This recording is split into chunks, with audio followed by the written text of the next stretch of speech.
I'm Galyn Murphy-Stanley. I'm with my partner, Beth, the Interfaith Community Co-op at the 24 University F. Okay, these are actually my colleagues. So we kind of all work together, and you have a slice of the emergency food system in the city of Syracuse here. So you want to introduce yourself? Sure. Yes. So I'm Friar Joe Krondon with the Order of Christ Minor Conventual at Assumption Parish. Microphone. Okay. I will just turn forward. Is it on? I don't know. Yeah. Sorry, we came from the medieval age. I'm Friar Joe Krondon over at Assumption Church on the north side. I am the director of our soup kitchen and food pantry there. What else?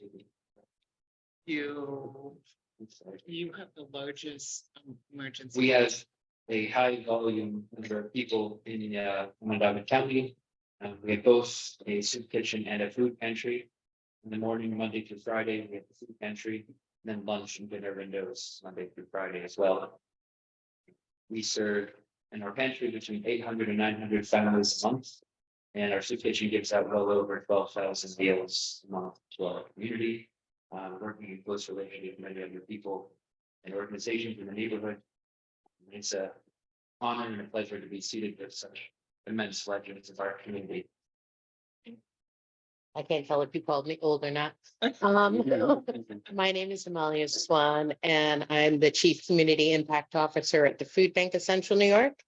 We cover 11 counties, is our footprint, and I oversee all the programming there.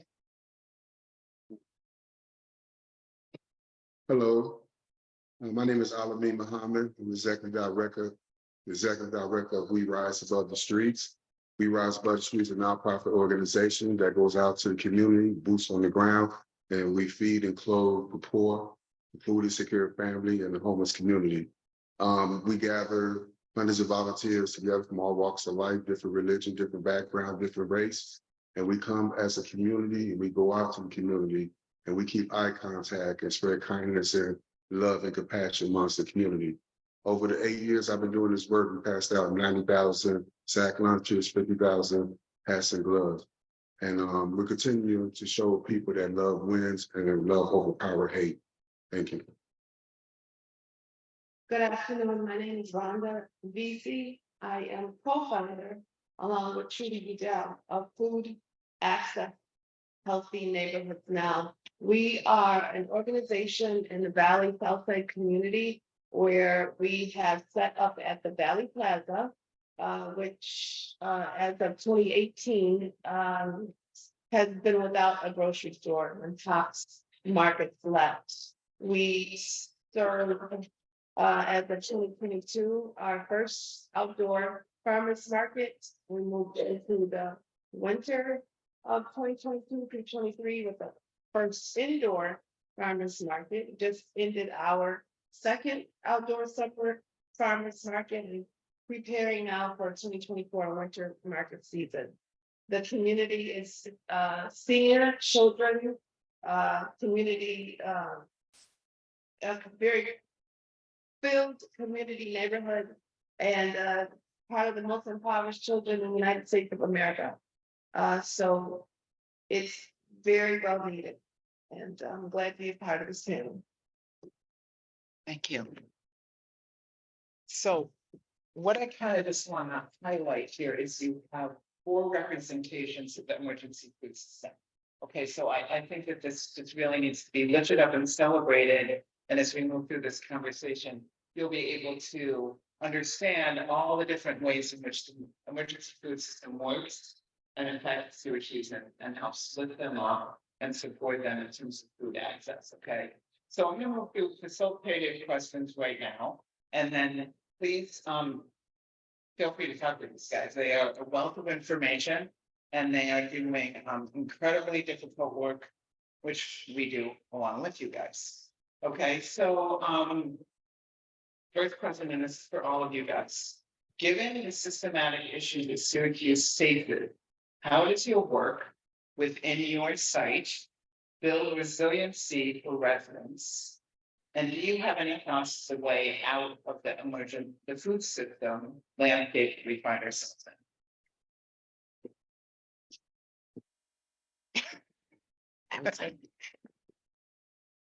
So I would say for us, the food bank is starting to make some transformational changes, some things that we haven't done in the past. We make the assumption we know what everybody needs, we know how much, we know when they need it. And we realize that's not the case. And so we've made steps to change that. Guess what we're doing? Talking to the people we're serving. Sounds really silly. Sounds like we should have already been doing it. And we did to an extent. But what we're finding is that we're not meeting the cultural needs of some of our families. We've been in situations where they said they need food. We brought over boxes of food and provided people with canned food that they couldn't use, didn't know how to cook, and really didn't want because it wasn't something that they were used to. So for us, it's coming to that realization, did we meet the need? And we didn't.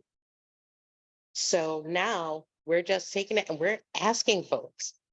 What we're finding though, is that some of the families that are getting services from our food pantries and food kitchens, when we're asking them the question on what would you like to see, they're telling us that they're grateful for what they received, not that they wanted something different or they're used to something different. And we need to change that. But I think our first steps are making those and becoming more client focused in our efforts. So that's what we're trying to do. I think one of our goals as a food pantry and soup kitchen is where I constantly wrestle with the question of how do we not merely become just a business that distributes food, but how can we be a ministry or a service that feeds people? How do we sit and see people, hear people? I know I can't fix their problems, but how can I give them food and acknowledge them as a human being? You know, as a Christian would say, in the image and likeness of God. How do I encounter them as an individual person in their own circumstance, possibly so far out of their control that they can't really do anything about it? People come to us feeling very hopeless, dejected, rejected. And I found personally to start with, how are you? Instead of, you know, what number of people am I serving or whatever? How do I acknowledge them as an individual? And I think the way out is very hard for me to grasp. In my work, my ministry, that's kind of not, I don't want to say it's not my job, but it's not our focus. It's when people come to me, I ask, how can I feed you? What can I do for you? We have many good success stories of how we've helped to bridge the gap for people who found hard times, who lost a job, who could afford everything else but groceries, or people who were homeless drug addicts who had no hope in their life, who relied on us for food, had no other source of anything in their life, who now owns an auto body shop, who fixes our van for food, which is really awesome. So I don't know if I can answer the question, how do we do more of that? But I always ask myself, how am I feeding people? How am I letting people know that they're loved and not alone?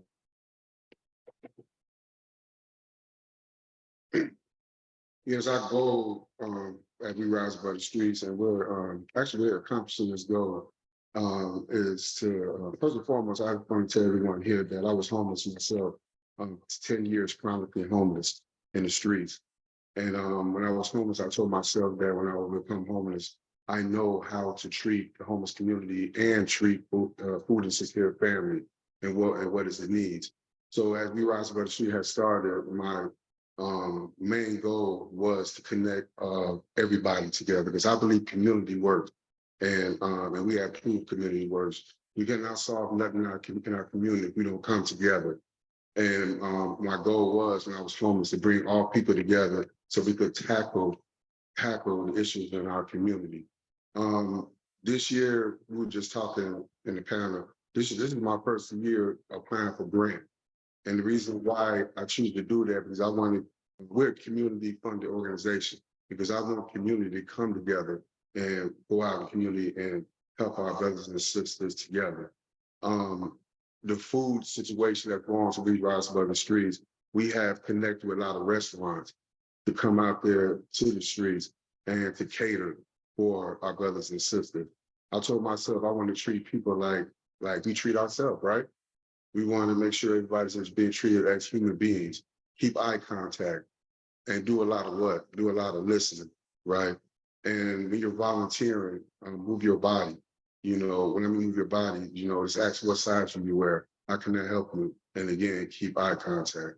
And to bring people together from all around Central New York and families, and you bring corporate offices and bring religious facilities to come help the community with mothers and children and families of suffering. Man, you just don't know how they feel when they leave us, because they find out that there's people in this world that do care. There's people in this world understand that what we're going through.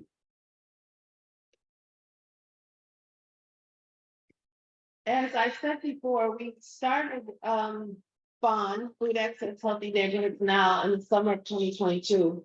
And since we started, we found that there's a lot of need that, because people may or may not know about us yet, we need to spread the knowledge of who we are and where we are. One of the things that we are working toward for the Winter Market 2024, to spread the word about who we are, and folks having in the Valley Southside community access to fresh food, is to expand our program, recruit vendors. We need community outreach.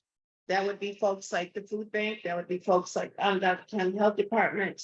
The lead bus was at our last market on October 21st. That would mean that we need to increase our membership, because everybody is a member of Food Access Healthy Neighborhoods Now. Education is a key and critical component of obtaining and having the knowledge of just what good fresh food is for your body. So educational workshops.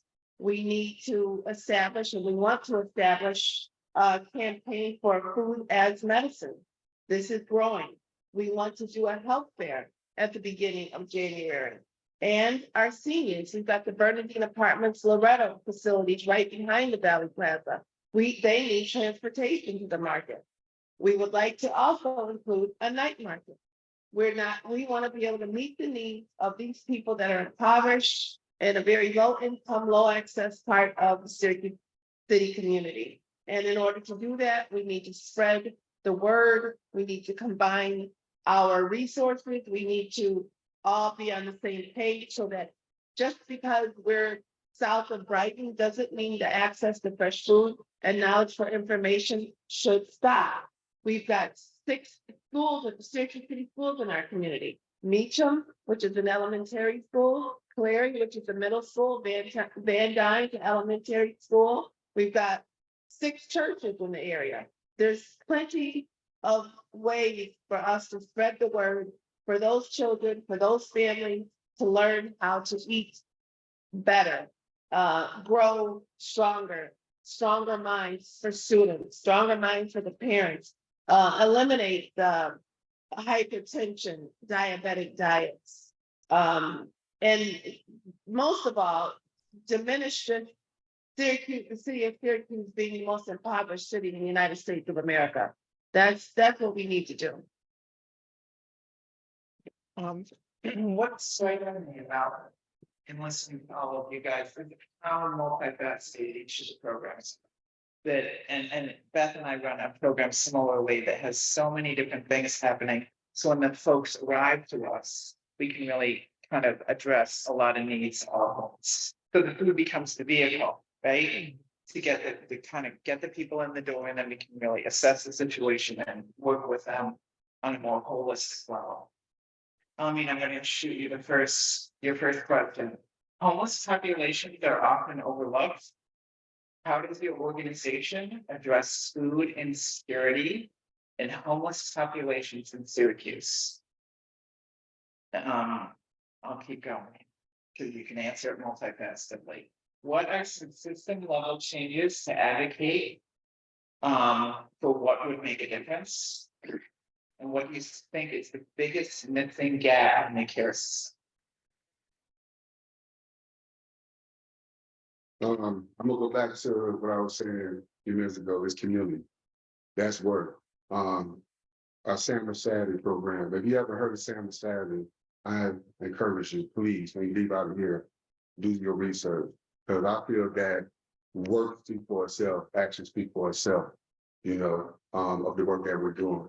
So the homeless community and the food insecure family, we are, like I said earlier, we bring community together to help the community. Our Summer Saturday program, we make over probably like 500 to 900 sack lunches every Saturday. Just the numbers of people that we have that come to Summer Saturday, there's a lot of resources of each individual that's attending Summer Saturday.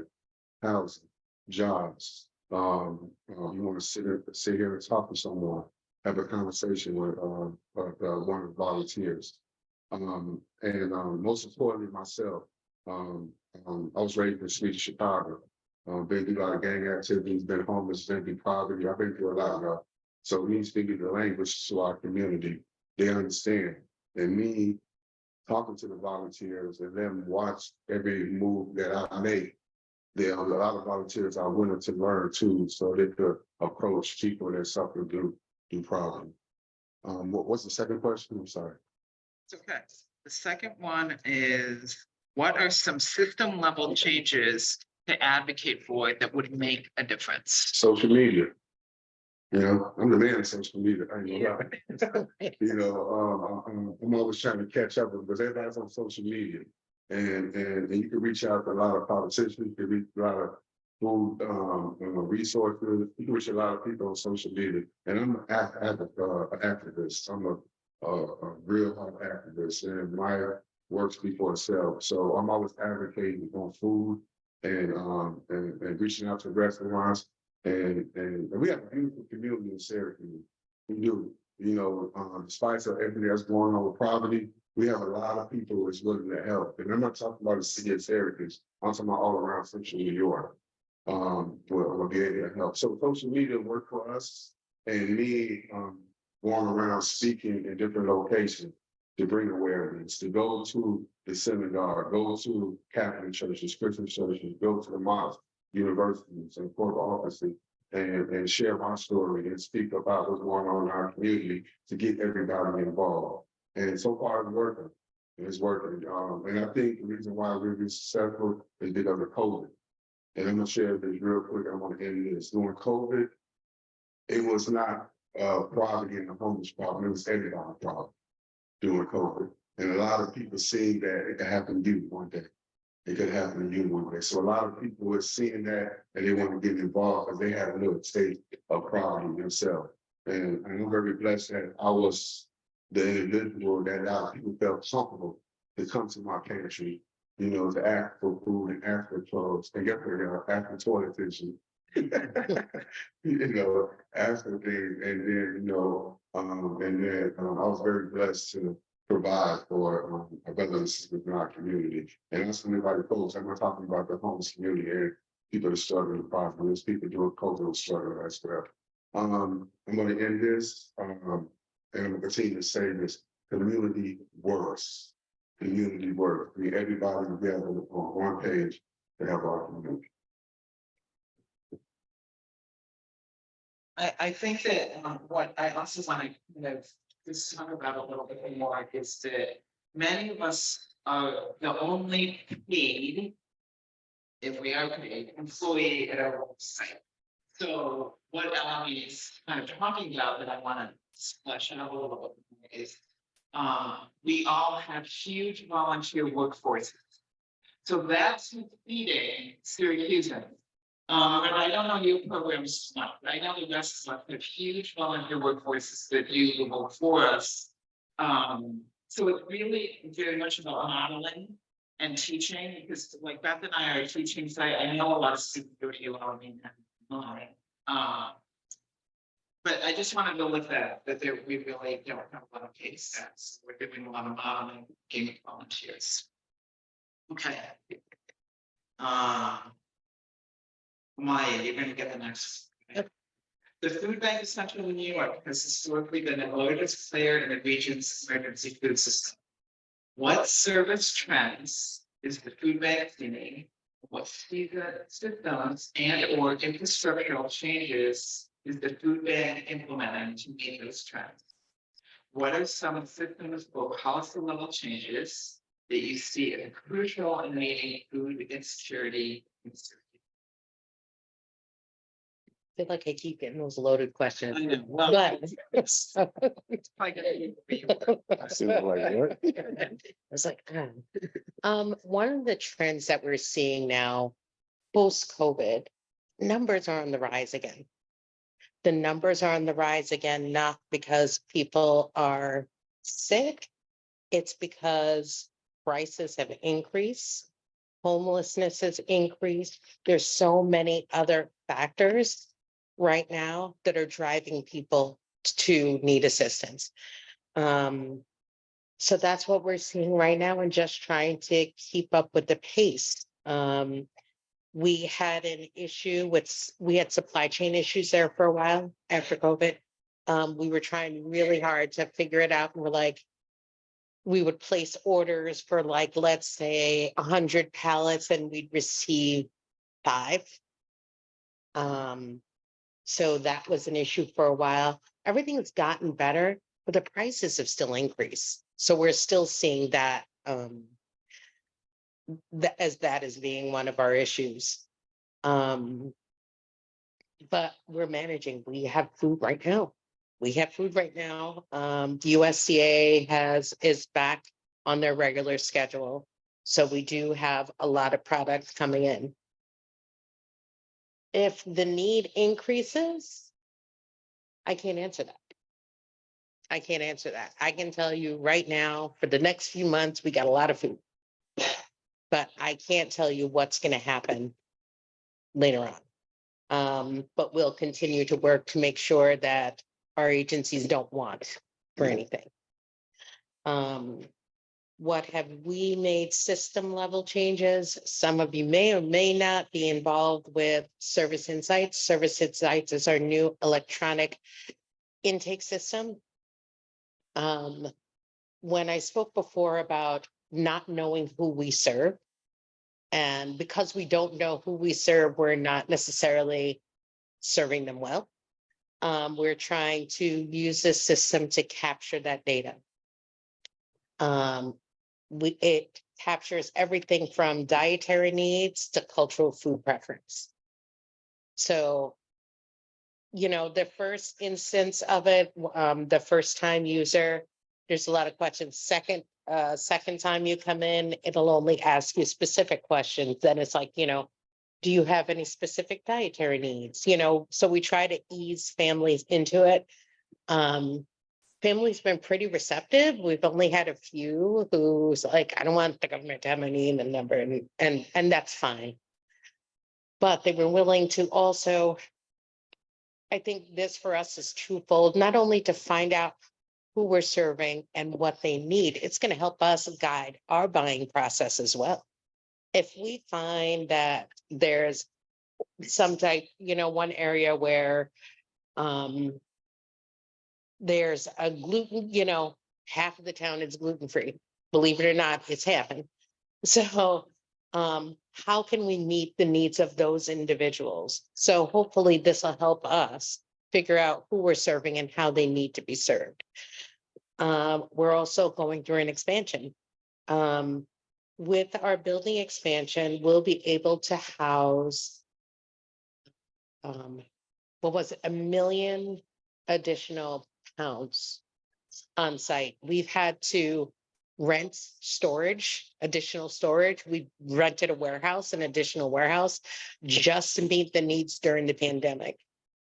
And because these needs have still continued to rise, we needed more space. I agree with you. The pandemic did do some, you never want to say good things because I say it ruined everything for everybody.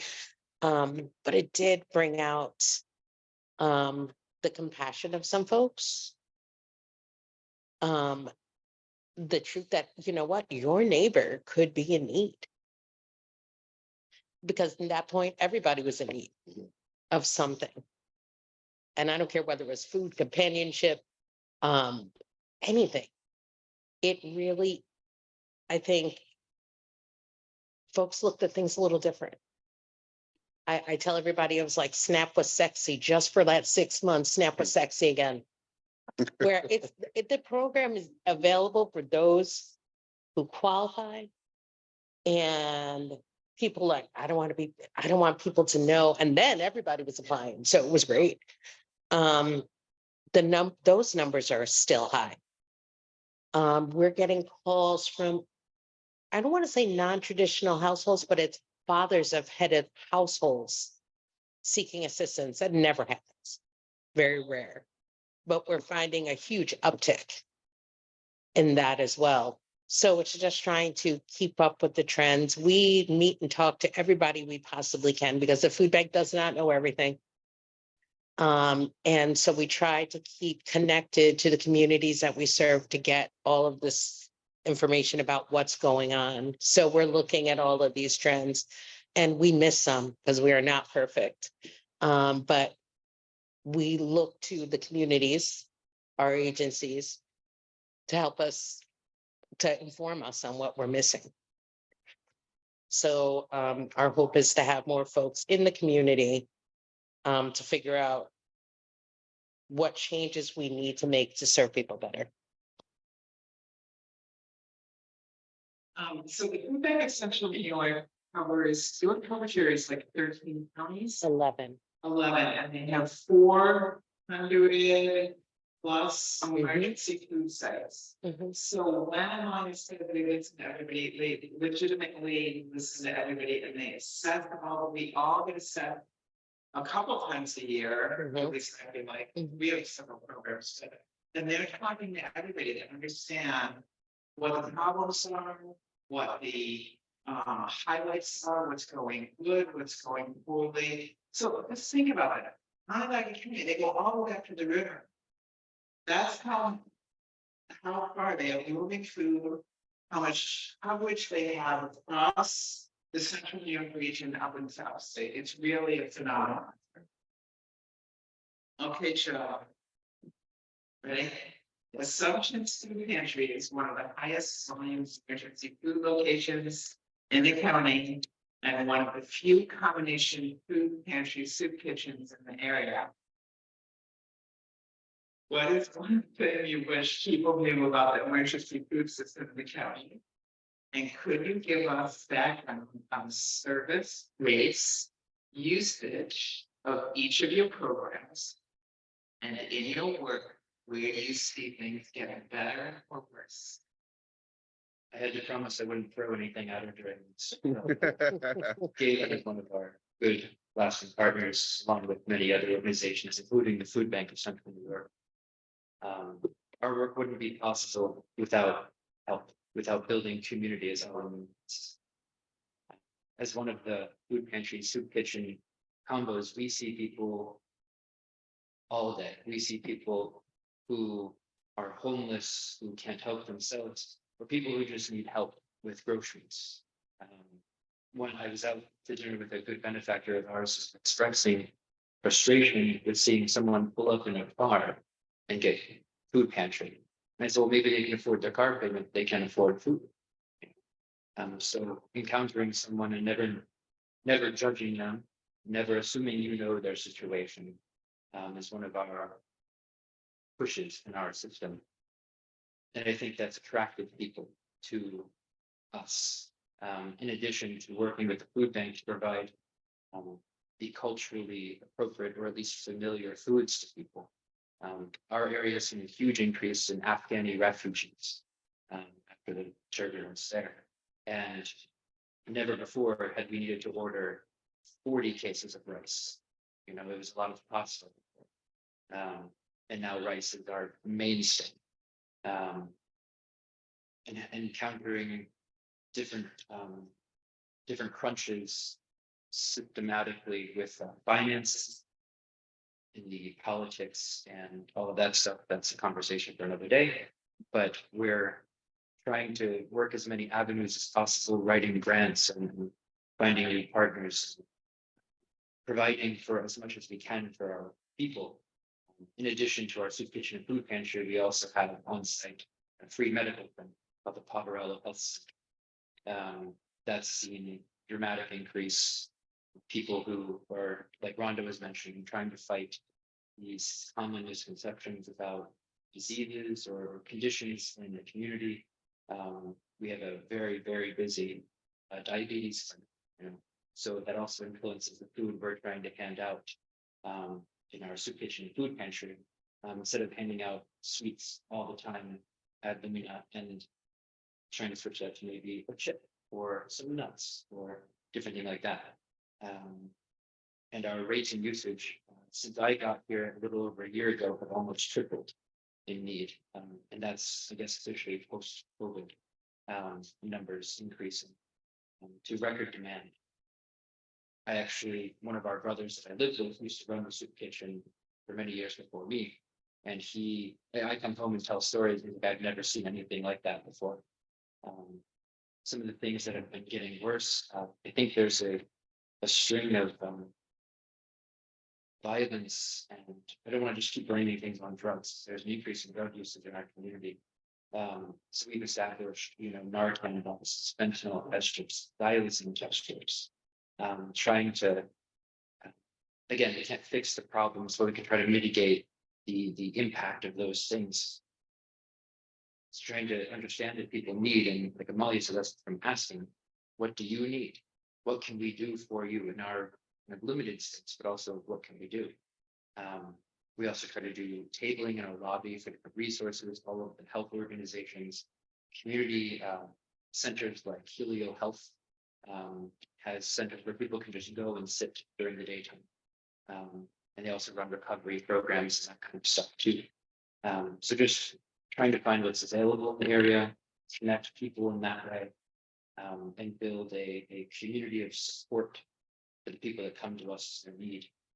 I always remind the volunteers, I say, no one comes to us on their best day. No one's here because they want to be here. You know? If they could live in a nice house and cook their own food or provide their own food for their family, I'm sure they would. So how do we come into it in a judgment-free kind of way and meet the needs of our people to again feed them and not just give them food? I think Joe's site, Assumption Church, was one of the oldest food pantries in the city of Syracuse. So I think that, yeah, these guys are pumping out food 3 times a day. It's really kind of an amazing program. But Joe referenced the grant, the grants that they just want a huge grant, by the way, from the Allen Foundation. That they'll be able to help them with some equipment. Most of our programs are run almost, I mean, hugely, 2/3 of my investment budget is by grants. Okay, this is big, essentially, you know, being often one of the largest benefactors. But we are all constantly writing grants. We tell their kids as they do homework at night, write grants with them.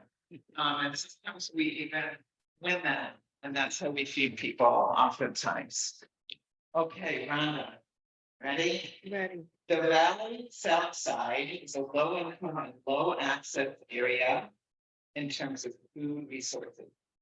What does the current landscape on the South Side Valley look like in terms of food access? And they're asking specifically about emergency food, convenience stores, gas stations, or full service grocery stores. And where do most residents shop? What is your dream for service stuff? Okay, that's a loaded question. Let me first say, I'm not one of the paid project directors or a market manager. I wish I was, because it's definitely a full-time job. But all of us here, and there's 1, 2, 3, 4. You guys gonna just raise your hands from Swan today? We all volunteer, our time every Saturday, including Tim. You didn't raise your hand. Oh, you did? Every Saturday from 7:30 in the morning to 2 p.m. in the afternoon, we were out there this summer. The landscape of the Valley Southside community, right now, let's see, I guess you could say, we do not have right there in the direct community, access to a grocery store. And Tops was a full service grocery store. However, outside of the radius of a little over a mile, there is the Green Hills grocery. That's a little bit more expensive than what Tops was, and Tops was pricey. As it was, next door to Green Hills was an Aldi's. Aldi's is not, have their own particular brand products, and I know a lot of people do like the Aldi's store. Outside of the 5 mile radius of where the Valley Plaza is, which if you don't have a automobile, you'd have to take the bus either to Wegmans east in DeWitt or west in Onondaga, Western Nights. And there is another top store that was closed further up East Colvin, which is outside of a 6 mile radius from the Valley Plaza. We have a Family Dollar, a Dollar Tree, and a Dollar General that's in the Valley Plaza. There are only 6 businesses operating in the Valley Plaza right now. The rest of the place, unfortunately, it's a poorly kept shopping center. We have 5 corner stores. All of them sell beer, cigarettes, and candy within a 7 block radius. We have 2 bars that are a block apart in the immediate area of the Valley Plaza. And we have a gas station that's right there in the community. We hope Food Access Healthy Neighborhoods Now is to continue forging relationships like with food banks of Central New York so that we can collaborate and help get them the kind of information that they need. We would hope that from that particular specific information, we can provide educational workshops to help people understand. For example, the MyPlate, just to understand what the MyPlate can do for a family is key, a crucial component to the beginning of learning how to use fresh, healthy foods in your diet. Let's see. Emergency food, we do have, as I said, the Atonement Lutheran Church. I believe they provide hot food every Wednesday at 6 o'clock. And I know further down the way, Galyn Church, I believe, is another down going north of the Valley Plaza, another emergency food source. So what we do, Food Access Healthy Neighborhoods Now, what we do every Saturday was bring in with the Brave Farm, with Plum and Mule, and with other educational agencies. For example, University Hospital Healthy Heart Program has been a part of our lineup since we started in 2022. Having the doctors and interns at our market has been key. People come just to get a blood pressure check, check my weight. Just the conversation with an intern was crucial. We do have a testimony from someone from their have had too much trouble trying to find a primary health care, came right to the market one day, was seen and referred to a primary health care doctor at University Hospital that helped to, they said, save their life. What they were looking for, what they had not been able to find, they found at our market on a Saturday with the Healthy Heart Program. So things like those kind of components are what we're hoping to expand on. The work that Al-amin is doing, I hope we can bring some sandwiches into our area one Saturday. That'd be wonderful. There's a lot of us trying to do what we do, and I think there's many ways in which we can collaborate. especially with the food bank, especially with Onondaga County. University Hospital. There's many agencies out here and many folks out here working hard together. What I would like to see happen with that Valley Plaza is to have it be a place that meets the community's need. A brand new space that's not run down, that's not raggedy, that has a quaint place like a coffee shop where folks, seniors can come, that the people down in Bernstein Apartments can once again walk through and come to the grocery store with their scooters and walk back home safely. Let me just also say what we had at our market was always complete and accurate coverage from the Syracuse City Police Department. They were there every single Saturday, bright and early, just watching over. We had no incident. We had no problem. We had no need to call 911 at one time. But we also had, and we picked up the phone and talked to Captain Brown and Lieutenant Malinowski. We picked up the phone and talked to Rachel May. We picked up the phone and talked to Pam Hunter. We have the complete and help from Eric Ennis down at the city business and economic development, the mayor's office. I guess if I could say this loud enough, maybe somebody who's working with them. The only person that we did not have to hear pick up the phone and come and see what we were doing was Ryan McMahon. That's the only one. But as far as everybody else is concerned, and I'm sure he does, I'm sure, and I'm not putting a negative spot on what he does, but we just haven't met with him yet. It's crucial, it's key. He's our county executive, why not? Yes, we're gonna have aquarium, it's $85 million, but we also have the most impoverished kids in the United States of America. And if we got all of us working out here as hard as we are, then we all need to be able to work together. And that includes our city and county officials. So that's what I hope to have happen down by the shopping center. Thank you. Thank you. I think what's also important to recognize is where Rhonda works. You live right up to Meadow Yeah. and Lafayette. And like those beautiful areas of growing and orchards and fabulous services are coming in. Yet it never seems to kind of get down the street. If I may add, we tried to give different days to different cultures, and we had a day with the Onondaga Nation. We had them come down for arts and crafts fair on one of our Saturdays.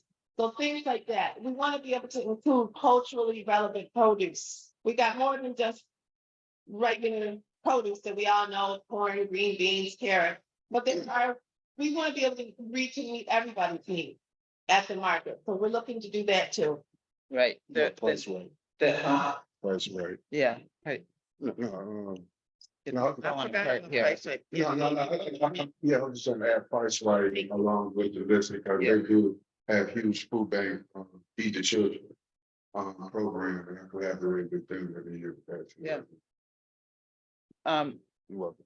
Thank you. And there's some, Beth and I are serving folks that come off the reservation and they're coming into the city to get food. So I'm always, it's like they're driving so far to get food. So it always kind of occurs to me that we have such wealth right at the edge of where we're at. And this is not translating somehow. So I just want to kind of read on while I'm facilitating community questions. So if you all have some questions, please.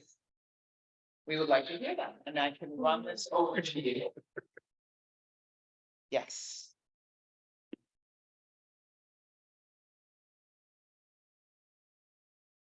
Hi, thank you everyone for sharing. I was just wondering if you could explain a little about what cold food and like refrigeration looks like in your programs, and if that's possible or what you struggle with.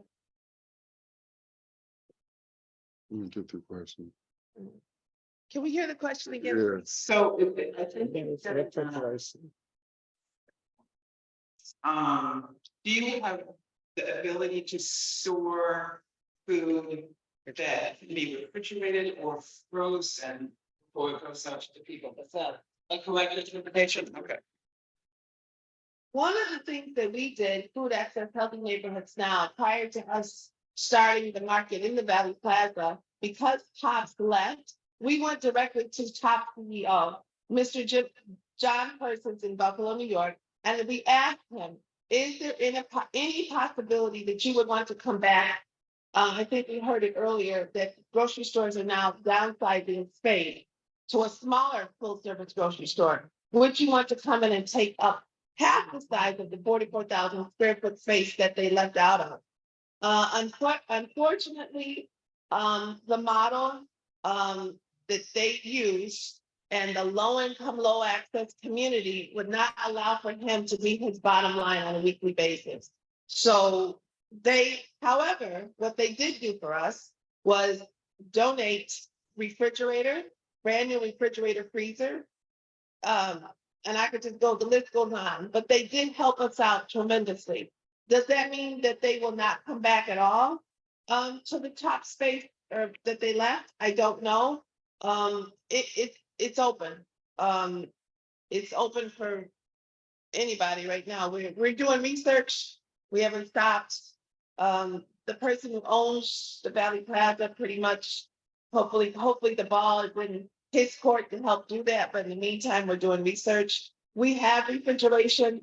We have storage for vendors. We have refrigerator freezer space for vendors at our site. That's the indoor space for the winter market. Oh, yeah. Yes, we do have a refrigerator and freezer. When I first started the organization, Syracuse, it was kind of tough because when donations come in, you got to store a lot of that food. And we have different freezers for different food. Like sandwich Saturday, we actually have a freezer for storage, turkey meat and cheese as well. And we do run a food pantry every Thursday at our building, and we keep a lot of the meat and eggs and milk in that freezer as well. We have a couple of deep freezers, and this is all from community. Generous people in our community. I put it out on social media or word of mouth, and people have donated a lot of space for us to store food. Each year, the food bank provides the opportunity for programs to apply for what we call operation support. It could cover freezers, refrigerators. It could cover a utility bill, a portion of a staff person. So we make those available to the programs. And as long as we have the funds. And we've certainly made use of them earlier. Yeah, we are always looking for more fridges and more freezers because as our demand has increased, been looking to store more things. The food bank has been very generous in that, and as well as other organizations. As Galyn mentioned, the grant we just won from the Allen Foundation is going directly to buy more freezers and fridges. Because, and I think Amalia could probably comment more professionally on it, but the transition in the food bank storage from canned food to actually more frozen food and frozen vegetables from New York grown vegetables even, has been wonderful. And I find if someone doesn't take it, I'm putting it back on the shelf. I'm putting back less candies because we're giving more frozen. And because it's fresher and people like that. And we've also very generous donations from local grocery stores, Tops and others that give us refrigerated food that we can then in turn provide at the soup kitchen as well. Yes. Yeah, so as Amalia said, most of us work partner agencies of the food bank have refrigerator and freezer equipment that we've gotten through grants through the food bank. So and we do a couple grants this year for that. So Yeah. capacity grants, we get a couple of them. The USDA foods that are coming in that have changed. They're not so much canned goods anymore. They're more frozen crap, and they want local, which is cheaper to ship. And it's more nutritionally dense. So we jumped on that so we could have that. Any other questions or thoughts?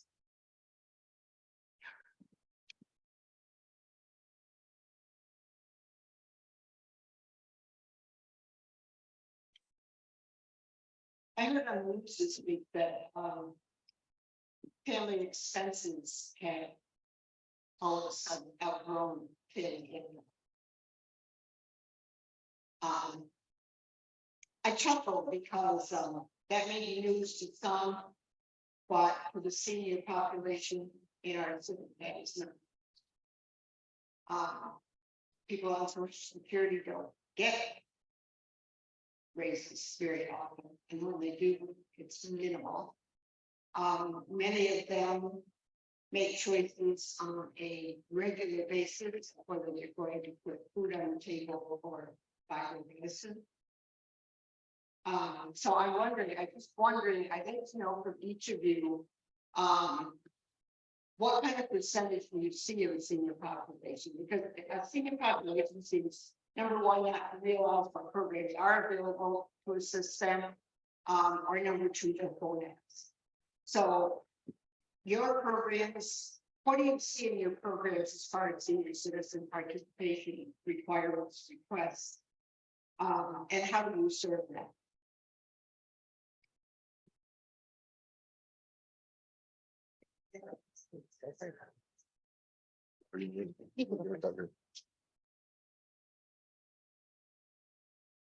Yes, on our pantry day, we have a lot of senior citizens cannot really travel. And we have a lot of volunteers drop meals there as well. We have a lot of senior citizens in the community that's really struggling with poverty and struggling through homelessness. So they come to us and they request for like walkers, you know, and certain type of food and a lot of vegetables and everything else. So we've been very blessed to fulfill their needs on that part. We're really big with senior citizens, and if you go to our website, you see a lot of pictures, a lot of senior citizen homes, and a lot of old, historic, beautiful churches. Like for example, like St. Luke and Panelists. You know, I'm always there. You know, with them and always at the Redo. You know, having to get involved in the community as well, coming with a couple of programs like Make This Person Messages and sit there and hearing what's the need as well. Actually, to be honest, that's my favorite part of this work. You know, I love it. I really love it. And I didn't know that walkers and medical equipment was really difficult to get, to be honest with you, because I was kind of confused doing insurance. I thought insurance would cover that, you know, but there's a lot of big needs when it comes to something like that. And we've been very grateful to like really have a lot of people in the community donate items to them. You know, and thank you for sharing that. It's gonna let me step up a little bit more. I think for us right now, we do a lot of direct distributions to senior housing. Do we get them all? No. Those that have contacted us, we've been able to put that into motion. We're currently in 10 of 11 counties distributing produce and dairy to senior housing, and also providing them with other options for other services. And I think that's the key. One of the big things for us is access points. We don't do this alone, and we couldn't. It's that our best advertising is free. Is people talking to other people. They were like, you know, I talked to Allison, she helped me with SNAP benefits. And she came to my house and did it. Well, then I lost Alice for 2 days in a high rise, which was fine.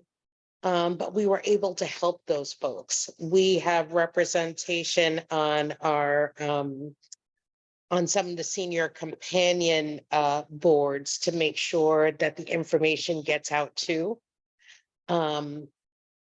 You know, we can be the town criers. I tell you, I give any of my team a soapbox and they're on it, and they're talking about what programs not only we offer, but the programs that are available into the community, in the communities that they live in. We cover 11 counties. So I have one staff person for that oversees one county. And we can all cover for each other, but it's all about those access points. They're the experts of the resources available in their communities. And so we have this file while you're out, something simple, and it goes by county. And so if I'm out of the office, Alice can answer whatever county that calls. She can tell them where to go for a referral and know how to help them. We want to do more. But again, we run into the same thing everybody else does, how much can you do till you run out of funding? But for us, it's all about the access points we have. Pantries and a wellness center. We have healthcare partnerships. We're trying to make sure that we get the word out and people know what services are available to them. Indeed, the question of how do we serve our seniors is a big thing we've been wrestling with on the north side, and assumption. I think if we looked at percentage, we maybe 10% of our overall people we see every day are seniors. And we know there's more than 10% in the neighborhood. A lot of it's access, getting there, getting stuff to them. Like I said, we do have a free medical clinic. Well, for those who can't afford their medical coverage or don't have insurance. And how do we reach out to them to let them know that they can come to us, that we're available?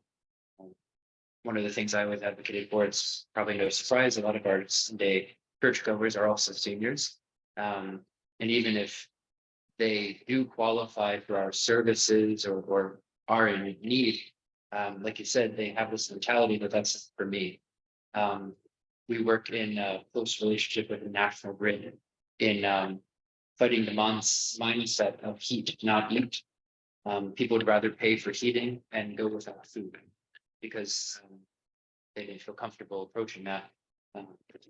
And we've been offering a lot of different programs, literally sitting down and talking with our seniors that come and say, do you live in a senior building? You could maybe put up this flyer in the lobby to let them know, hey, you definitely qualify for food assistance. And we'd be happy to feed you if you could get to us and work on ways to feed more of our senior population on the north side.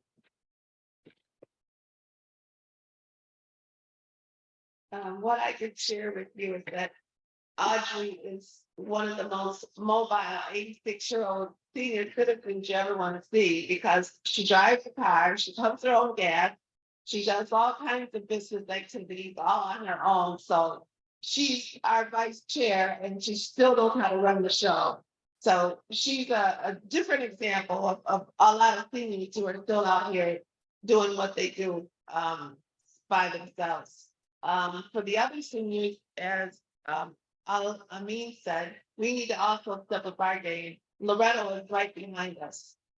We have folks that wheelchair down to the market on Saturdays that would just look forward to just coming down in their wheelchairs. So spreading the word and getting the word out to seniors in the community, collaborating with food banks, getting on board with the other agencies that are trying to do the same thing so that we can put a deeper imprint into the Southside Valley community to help do some of what Al-amin is doing and some of the other agencies, that we can spread the word, let everybody know that we're trying to provide access to fresh food coming out of the Valley Plaza Shopping Center. Even though there isn't a grocery store, we're going to be there trying to help. And that's what we're trying to do. And our site, I think, correct me if I'm wrong, it's about 40% of our guests are older. And when the SNAP benefit reduction came through in the spring, we got slammed by more seniors. So, yeah, it's a problem. And not only that, most of our workforce is seniors. So we have both ends of it. Any other questions or thoughts about emergency food system in Syracuse? Alex, what are we doing on 5 minutes? Do you guys want to add anything? Wishes and dreams, hopes, prayers? Yeah, I just wanted to end this. So everybody here, it's a beautiful church. Heard everybody in the panel. And now you have to tell yourself that who am I? How am I going to help? Let me do some self-reflection, self-inventory in my heart. This is the moment here today that we all need to clean our heart. And what I mean is that when we leave out of here to find out how can we do more together as a community? How can I get involved to bring more food to some of these agencies? Or how can I myself go out and help someone that's hungry and that's poor? I just want to end this and pass this mic to my new friend now. I just want to tell everybody today, smile, be kind to one another, be the reason someone smile today, and continue to be kind. And like I was telling everybody here earlier, love wins, love overpower hate, and we're gonna continue to prove that. That was a drop the mic moment. I don't know why you answered it.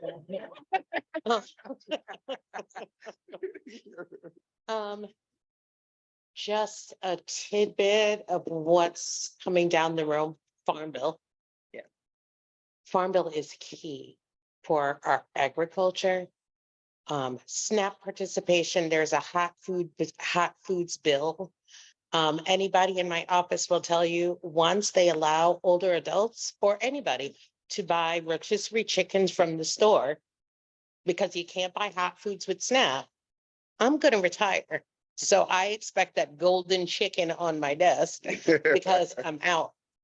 Because it just doesn't make any sense. You'd rather me use my SNAP benefits in a restaurant as opposed to buying something where I can stretch my food dollar, but that's my own personal pet peeve.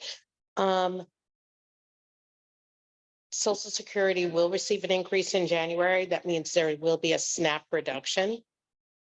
So there was an increase in October in SNAP benefits, and then they take it back in January. So I just want everybody to keep that in mind because you will be hearing that my benefits have been reduced. And if there is any type of government shutdown, it will not affect SNAP for the month of November. May have an effect in December, but we're not sure yet because New York State tends to find the funds to be able to keep it running on a month to month, at least a couple months. So keep an eye out on that. What do I add? I would echo everything Al-amin had said. Certainly, as a Franciscan friar, our emphasis within community and our mission in life is to live in the community so that that life spills out into our neighborhoods and our people. And I think that is what could bring us out of anything, that could bring us through anything. Even if things around us are getting worse, or people we normally look to aren't there to help, or if whatever the government's going to do, it's going to do. But together, we're stronger together. We're not alone. And we're all loved by, I love you all. God bless you. Yes. Thank you for coming and being part of the panel, everybody. Thank you.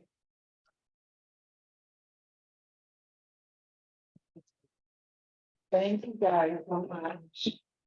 Wonderful. What can we do? Where's lunch? I'm joking. Yeah.